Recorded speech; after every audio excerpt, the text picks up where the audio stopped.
We are now going to look at 3 failure scenarios when trying to establish the connection in SS03 2 and provide some possible causes and their solutions. First, let's look at the example where there are no ports listed in the pop-up menu. First, you need to check that your USB cable is actually plugged into your computer.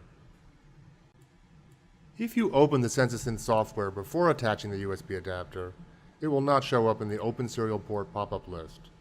Click the refresh button after inserting the USB terminal into your computer to do a fresh port scan to see if the USB adapter is recognized.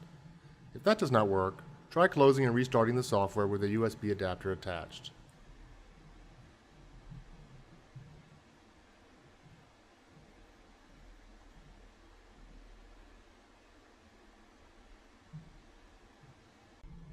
If it still doesn't work, try different USB ports. Remember to restart the program after connecting the adapter. If none of these other USB ports work either, you may have a faulty USB adapter. Try another one if you have one. Now let's look at the scenario where multiple ports are listed, but they all fail. Sometimes the first failure will prevent subsequent connections.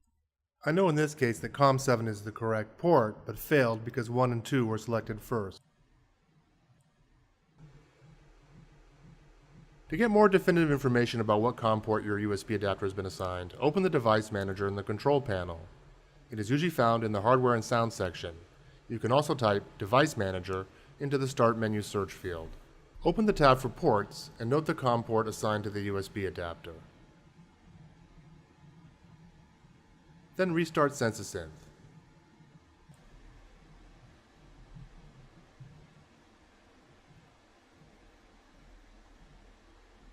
Select the correct port and hit Connect.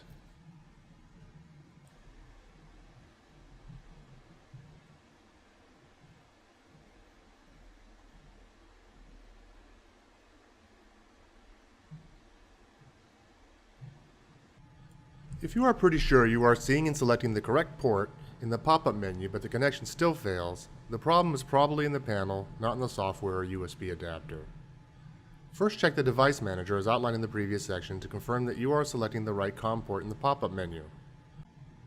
A further confirmation that you have the correct USB port and that the adapter is working correctly can be had by watching the small LED lights on the USB adapter. If the red light flashes when you click the Connect button, the adapter is sending data. It is receiving data from the SensorCell panel when the green light flashes. If you are sending data but not receiving data, in other words the panel is not responding, then first check the connection from the USB adapter to the panel. Try to connect to another module or to another open port on the same module. Also check the cable integrity. Make sure that the connector adapter is firmly attached to the DB9 terminal on the one end and the RJ45 jack is securely seated on the other.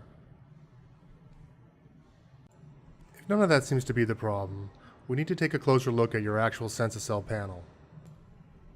To diagnose panel configuration problems, disconnect the USB adapter from your computer, close SS03, and manually cycle the power on your panel. Watching the panel go through its boot up process will help diagnose any problems that relate to module defects, incorrect orientation of modules, misplaced or missing jumpers between the modules, and several other issues. There are 3 phases to the boot up sequence. The first part of the boot up sequence is the Module Orientation Diagnostic Mode. A blue line appears across the top row of all the modules, and the master tile additionally lights up, in the same blue, its middle 4 LEDs. In a correctly configured panel, the blue lines should all be oriented in the same direction, and there should only be one master tile. The next part of the boot up sequence is the Jumper Discovery Mode. The modules show a green edge line, where they do not see a proper jumper connection to another module. On a correctly configured panel, you will see a green line around the perimeter of your panel because these are the only module edges that would not be connected to other modules.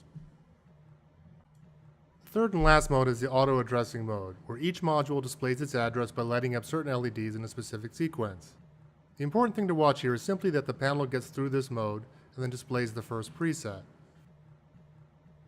If you see any difference from the boot up routine mentioned here, see the more detailed description of how to repair or reconfigure your panel in the installation guides and tutorials on the SensorCell website.